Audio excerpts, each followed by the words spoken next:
আসসালামু আলাইকুম রহমতুল্লাহ। আমার নাম মোহাম্মদ হাসান। আমি ফরিদপুর থেকে আসছি। এখানে যদি আপনারা ভর্তি হতে চান ভাই, তাহলে এখানে খাওয়া দাওয়ার ব্যবস্থা আছে। আর আমি দুইটা ডিপার্টমেন্টে ভর্তি হয়েছি, ফ্রিজ এসি এবং পাইপ ফিল্টারের কাজে। আমাদের এখানে বোর্ডের মাধ্যমেও দেখায়, আবার প্র্যাকটিক্যাল ভাবেও দেখায়। বোর্ডের মাধ্যমে দেখতে হলে আপনার প্রথমে বোর্ডের মাধ্যমে চিত্রভাবে দেখায়, শেখায় এবং সুন্দরভাবে দেখায় কিভাবে কি করতে হয় না করতে সব দেখায়। দেখানোর পরে আমাদেরকে প্র্যাকটিক্যাল ভাবে দেখাইছে। দেখেন আপনারা, এটা হলো ফ্রিজের কাজে।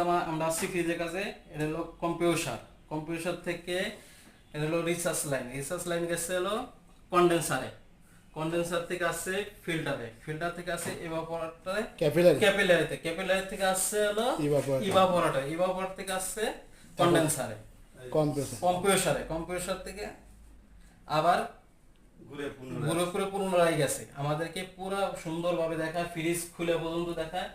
আমরা ফ্রিজের ভিতরে কিভাবে কি করতে হয় না করতে সব আমাদেরকে খুলে সারে দেখায় অনেক সুন্দরভাবে। যদি আপনারা কারো আসতে চান তাহলে আপনারা আসতে পারেন, অনেক সুন্দরভাবে শেখায় এবং অনেক সুন্দরভাবে আপনারা শিখতে পারবেন। আমাদের ট্রেনিং সেন্টারের নাম হলো MK টেকনিক্যাল ট্রেনিং সেন্টার। অনেক সুন্দর, স্যারও অনেক সুন্দরভাবে বোঝায়। আপনি একবার না বুঝলে শতবার বোঝাইতে পারবেন। থাকা খাওয়ার সুন্দর ব্যবস্থা আছে। আসসালামু আলাইকুম।